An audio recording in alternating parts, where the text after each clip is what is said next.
Acho que todo mundo já entrou. Vamos continuar?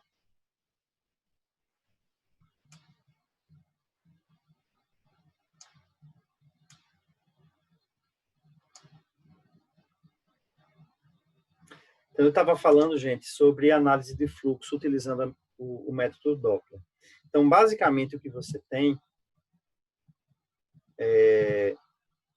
com a movimentação do sangue, aqui representado pelas hemácias, eu tenho que a onda de ultrassom, quando incide nessas hemácias, ela vai sofrer uma modificação de acordo com o movimento dessas hemácias. Então, imagine que a hemácia está vindo em direção ao transdutor. O que é que vai acontecer?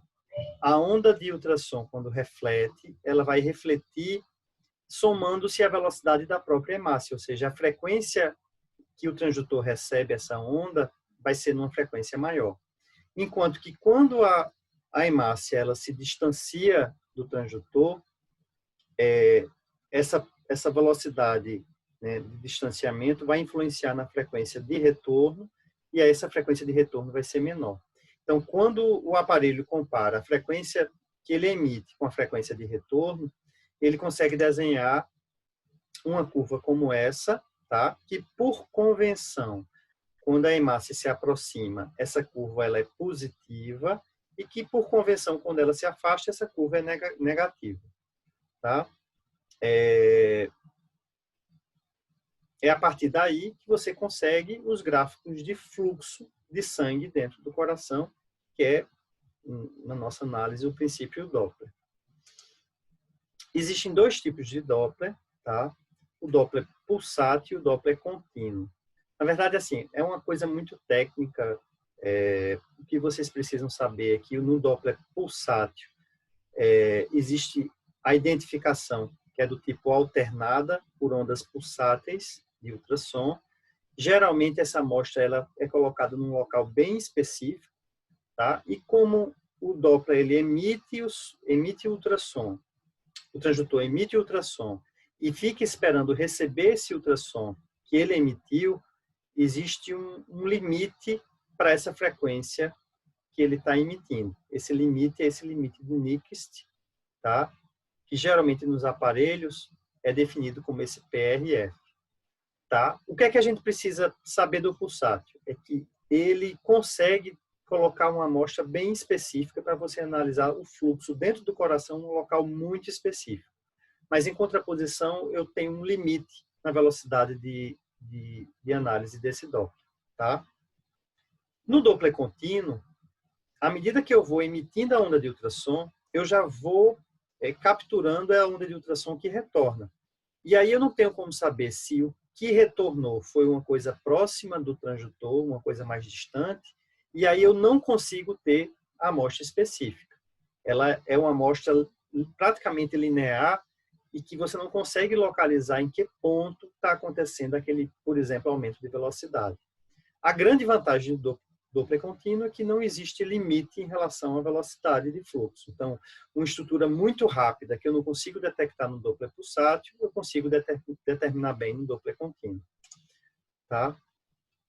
Aqui é a questão da repetição de pulso e a explicação por que, quando você tem uma velocidade muito alta no Doppler pulsátil, você pode ter a impressão de que não existe velocidade nenhuma, e é aquele exemplo clássico da roda que está tão rápida quando está sendo capturada, que em determinado momento você acha que a roda parou, mas o carro está andando. E se essa velocidade ela for muito mais alta ainda, você pode ter a impressão de que a roda está voltando, mesmo com o carro indo na direção contrária. Tá? Então, no Doppler pulsátil, quando a velocidade é muito alta do fluxo, você pode ter a impressão de que o fluxo, ao invés de ser positivo, é negativo ou vice-versa. É um detalhe realmente bem técnico, mas o mais importante aqui é que a gente entenda que quando você usa uma metodologia, é mais indicado em determinado tipo de doença valvular ou análise de fluxo, enquanto que você usa outra tecnologia que vai ter limitações em relação a essas questões de delimitar bem o local onde o fluxo está mais rápido e delimitar o local específico de uma estenose ou de um shunt, por exemplo. Tá? Como é que a gente sabe se o Doppler é pulsátil ou contínuo? A dica básica é quando pegar uma imagem de eco ali, a foto no eco, se você tiver esses dois tracinhos aqui está a onda de Doppler, né, a linha da onda de Doppler, e você tem esses dois tracinhos. Essa aqui é a amostra, tá? Eu tenho aqui uma imagem B muito ruim, eu vejo o átrio esquerdo, a válvula mitral e o ventrículo esquerdo, e a prova que para analisar o Doppler eu não preciso de imagem boa, eu só preciso apontar para o local certo. E isso é uma das explicações, por exemplo, quando a gente faz eco à beira do leito, a gente usa muito a análise pelo Doppler, porque não depende de examinador, não depende de janela boa, você só precisa saber alinhar a linha do Doppler no local certo, por exemplo, para medir um débito cardíaco, para medir uma pressão capilar, etc. Tá? Então, a amostra foi localizada aqui acima do plano da válvula, eu estou vendo o fluxo de entrada do átrio esquerdo para o ventrículo esquerdo, ou seja, um fluxo diastólico, né, de enchimento ventricular esquerdo, que define, por exemplo, que esse paciente tem uma disfunção diastólica tipo 1, já que a onda de contração atrial é maior do que a onda de enchimento ventricular rápido. Tá? Para isso, eu preciso usar o Doppler pulsátil. Eu não posso usar o Doppler contínuo, e o Doppler contínuo vai medir, inclusive, aqui dentro do átrio esquerdo, na ponta do ventrículo esquerdo, eu tenho que ter o fluxo aqui na entrada do ventrículo esquerdo, quando eu considero o sangue entrando do AE para o VE. Já um paciente que tem, por exemplo, uma estenose aórtica, tá? Não sei se vocês estão conseguindo ver, isso aqui é o ventrículo esquerdo, essa região aqui é a região da válvula aórtica, é um fluxo de alta velocidade, e aí eu não preciso delimitar exatamente que esse fluxo de alta velocidade ele é aqui na válvula aórtica, porque não existe outra explicação para o fluxo de alta velocidade que não seja o da própria válvula aórtica.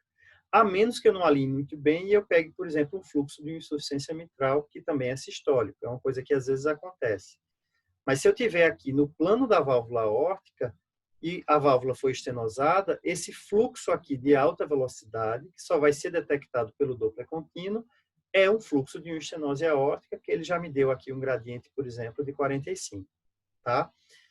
Limitação do Doppler contínuo é que ele não localiza o ponto onde está acontecendo aquela velocidade mais alta. Então, se esse paciente que tem uma estenose aórtica, na verdade, tiver uma estenose subaórtica, eu posso dizer que a estenose é aórtica, mas, na verdade, ela é subaórtica, porque eu não consigo dizer em que ponto nessa linha aqui existe a maior velocidade.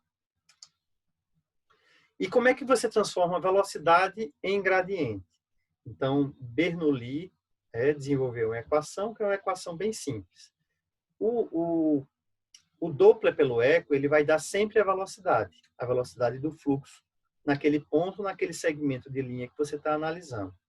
E aí, existe a equação de Bernoulli completa, a gente usa a simplificada, que é essa 4V ao quadrado, e é basicamente o quê?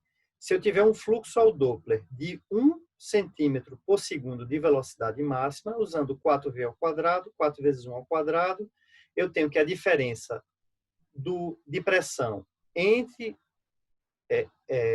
antes dessa obstrução e depois da obstrução, ela está gerando um gradiente de 4 milímetros de mercúrio, ou seja, a diferença de pressão entre, por exemplo, um ventrículo esquerdo e uma aorta é de 4 milímetros de mercúrio.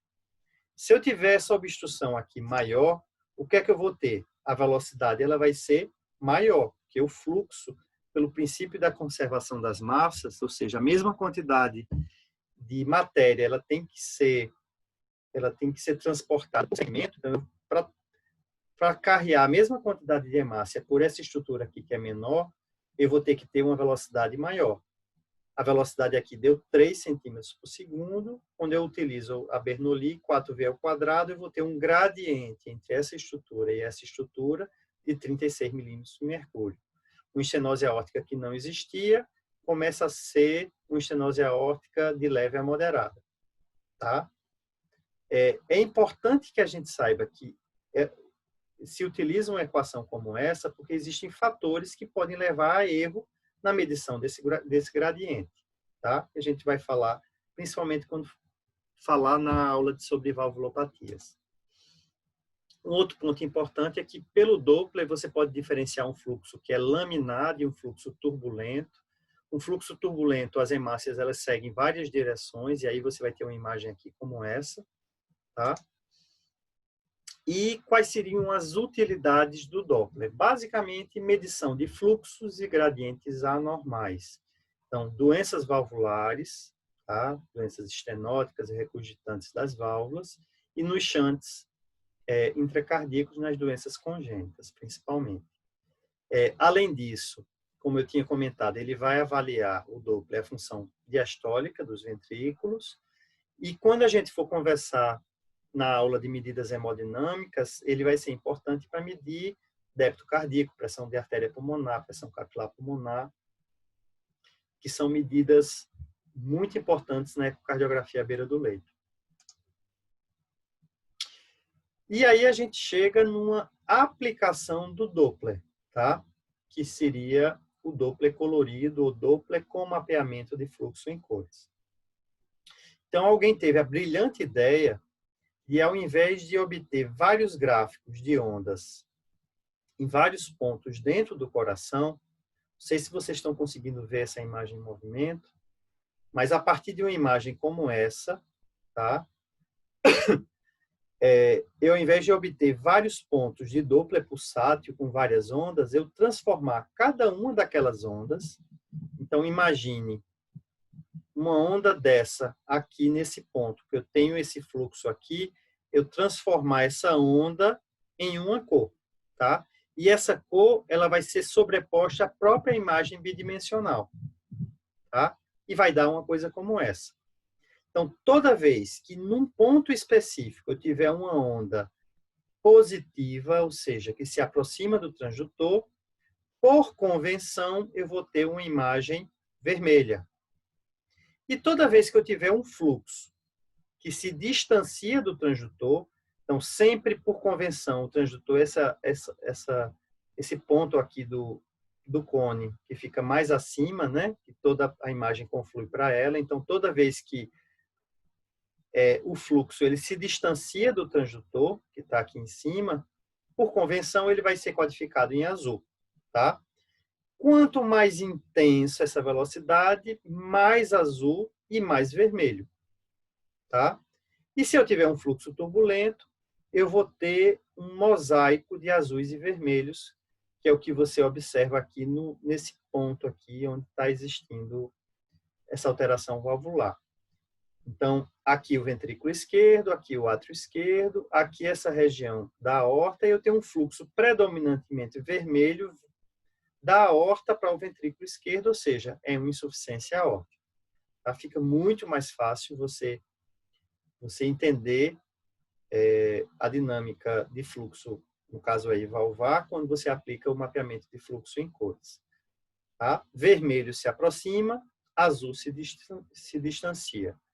A dica que eu gosto sempre de dizer para os residentes é: o inferno está chegando. Então, o vermelho do inferno está chegando para o transdutor, tá? Para não esquecerem mais. Nessa outra imagem, eu tenho também o átrio esquerdo, o ventrículo esquerdo, uma imagem em 4 câmaras, e eu tenho um fluxo em azul, ou seja, se distancia do transdutor, tá? Dentro do átrio esquerdo. Então, obviamente, trata-se de uma insuficiência mitral. Tá? A gente vai falar direitinho sobre os aspectos desse mapeamento e tudo que a gente vai analisar quando vai quantificar uma valvulopatia. Mas é importante que vocês entendam qual é o princípio da obtenção dessa imagem aqui. Hoje, os transdutores, eles têm a imagem bi já com a harmônica. A harmônica é um recurso que amplifica o sinal, principalmente o sinal do tecido. Tá? É muito difícil hoje você ter uma imagem transtorácica que seja completamente insatisfatória, principalmente porque os aparelhos hoje têm de fábrica lá padrão um botão que dá a imagem harmônica, tá? Mas em contraposição você perdeu muito com a imagem harmônica, que é a imagem amplificada do tecido, a caracterização da imagem. Então, o que é que seria a caracterização da imagem? Enquanto que você tem hoje um padrão ouro de caracterização de imagem, que é a ressonância cardíaca, que consegue dizer exatamente o que é músculo, o que é trombo, o que é tumor, tá? No eco você não tem isso, tá? Você vê uma estrutura mais ecodensa, você não consegue delimitar muito bem se aquilo ali é um trombo, se é uma parte da parede, porque se ganhou tanto em definição da imagem por esses artifícios como a imagem harmônica, mas que se perdeu na caracterização de que tipo de tecido eu estou avaliando. Então, para alguns, em alguns aparelhos, você consegue desligar a imagem harmônica e voltar à imagem mais clássica, tá? Mas, por exemplo, amiloidose, existe a descrição clássica do padrão em vidro fosco do miocárdio na amiloidose cardíaca. Você conseguia ver muito bem isso nos aparelhos antigos que não tinham harmônica.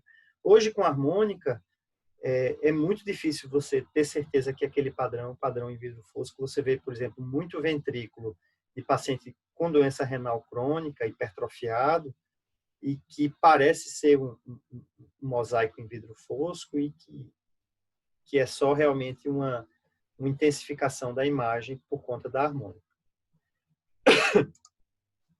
Em relação aos contrastes, existem dois tipos de contraste, que são as microbolhas, as maiores, acima de 10 microns, e as que têm menos de 10 microns. As acima de 10 microns, elas são fabricadas pelo próprio examinador, agitando solução salina com ar, enquanto que as que têm menos de 10 microns, elas são fabricadas e elas conseguem entrar na microcirculação coronariana, porque são realmente pequenas.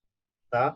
Acima de 10 microns, a gente pode usar para pesquisar uma CIA, um forame oval, tanto no torácico, mas principalmente no transesofágico. Tá? Hoje em dia, a gente não usa mais para intensificar o sinal de Doppler, e é muito utilizado para shunt pulmonar tipo direito e esquerdo.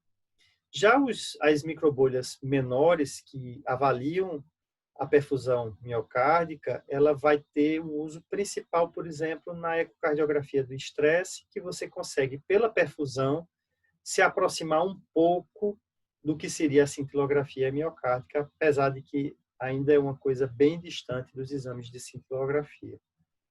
Apesar de que existem algumas controvérsias aí nacionais, que o ecocardiograma com estresse utilizando microbolha seria bem melhor do que a cintilografia, mas eu ainda acredito que a cintilografia para perfusão e a própria ressonância, quando você analisa as imagens de perfusão, seriam os exames ideais. Aqui o exemplo, né, do imagem com microbolha, tá? E aqui o exemplo das microbolhas maiores e aqui o exemplo das microbolhas menores. Então, vocês conseguem ver aqui que uma determinada região do ventrículo, essa região aqui mais preta, mais escura, ela está fibrosada, ela basicamente não recebe fluxo vindo das coronárias. Aqui um outro exemplo de um trombo, então o trombo ele não é vascularizado e você consegue diferenciar trombo de parede. Esse aqui foi um caso que a gente fez lá no Agamenon, um paciente com suspeita de shunt intrapulmonar, e aí você vê cavidades direitas sendo preenchidas pelas microbolhas, e aqui em torno do 12º ciclo, o aparecimento dessas microbolhas nas câmaras esquerdas. Então, veja aqui a opacificação das câmaras direitas. Não sei se a imagem em movimento está boa para vocês verem. E depois aqui do 10º ciclo, o aparecimento dessas bolhas nas câmaras esquerdas. Tá? O shunt, se existir, aí é muito pequeno. E, por fim, falar um pouquinho sobre o 3D. Eu tenho uma aula só sobre 3D, um capítulo à parte da ecocardiografia, mas só para vocês entenderem. Enquanto que o modo M é um transdutor só, é um cristal só, no modo B eu tenho uma fileira de cristais dando um corte. Tá? No modo 3D eu vou ter uma matriz de cristais. Então, só para vocês entenderem, em vez de eu fazer um corte na imagem do coração, eu vou ter um segmento do coração que é analisado pela imagem 3D em tempo real ou 4D, dependendo do fabricante. Então, eu consigo ver em profundidade, me aproximo mais da imagem real, tá? Vai ter utilizações assim bem particulares para análise de volume, para análise de estruturas.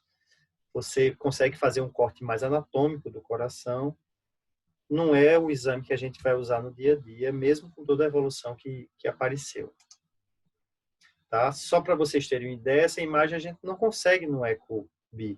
Essa imagem eu peguei um exame de um dos pacientes que fizeram 3D e eu consigo, tirando a aorta, os vasos da base e os átrios, individualizar a válvula mitral, a válvula tricúspide, com suas 3 cúspides. A gente geralmente não consegue ver as 3 cúspides na mesma imagem, no bidimensional. Aqui no TRI eu consigo ver. A região da via de saída, a válvula aórtica aqui se abrindo. Então, uma imagem anatômica perfeita para você ter uma ideia realmente melhor dessa anatomia. Tá certo, gente? Foi só isso. Eu não abri muito para pergunta. Não sei se vocês querem... Tem alguma dúvida? Quiserem botar pelo chat. Deixa eu abrir aqui o vídeo. Cadê, pessoal? Voaram muito.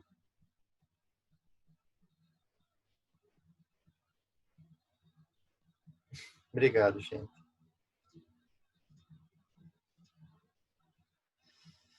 Vamos aproveitar e dar uma lida sobre o método. O capítulo do livro do Cardio Paper está bem interessante. É um capítulo assim, bem prático para a gente entender.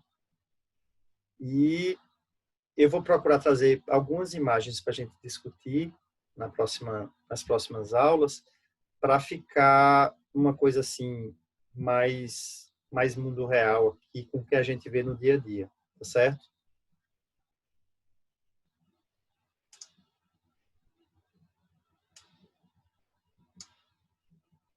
Isso, Matheus. Quarta a gente tem mais. Na quarta a gente vai falar um pouquinho sobre as janelas, as medidas, e se der tempo eu falo um pouco sobre a análise da função. A gente vai falar um pouquinho sobre fração de ejeção, tá? Sobre coisas... Raquel, tá gravado, viu? Depois eu vou mandar a aula completa para você assistir. Ficou gravada.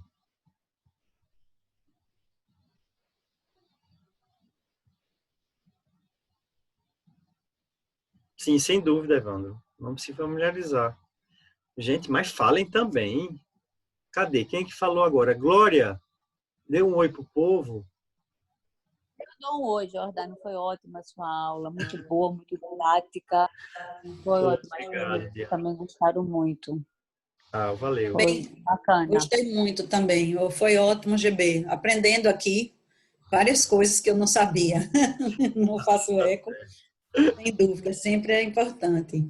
Aproveita para convidar o pessoal para a nossa reunião clínica. Ah, sim, amanhã a gente vai ter uma reunião clínica, um caso bem interessante, do cardio-covidário, né, Glória? Isso. Uhum. Eu Vamos boto ter o link um caso depois. bem diferente, com imagens, vai ser bem legal. Se vocês quiserem também aí do Procap, avisa aí, viu, Diana? Glorinha, eu tenho uma reunião amanhã com os meninos de Salazar, que vai ser às 17 horas. Aí eu acho que vai bater com a Fica tua. pesado depois. Que horas vai ser, GB? 19, né? Vai ser às 19h30. Mas realmente, assim, quando fica muita coisa, vai ser um caso só. Jordano passa. Jordano passa e qualquer coisa o pessoal assiste, porque essas vezes demora um pouquinho. Amanhã vai ser Breno, Eduardo Pessoa, e aí pode ser que se estenda um pouquinho mais a aula. Mas tu passa o link em que eu compartilho tudo que Jordano passa, eu compartilho para os meninos, e Jordano também, a gente fica trocando figurinhas. Pronto. Aproveitando, viu, pessoal, a gente vai compartilhar também as atividades do Hospital das Clínicas. Eu conversei com o Inês, e essas atividades nossas e as atividades de lá, junto com o do Procap, a gente vai compartilhar para, assim, sendo um assunto interessante para o residente, que ele tem interesse e tem disponibilidade, ele também poder participar usando a plataforma, né, em todas as atividades de todos os hospitais.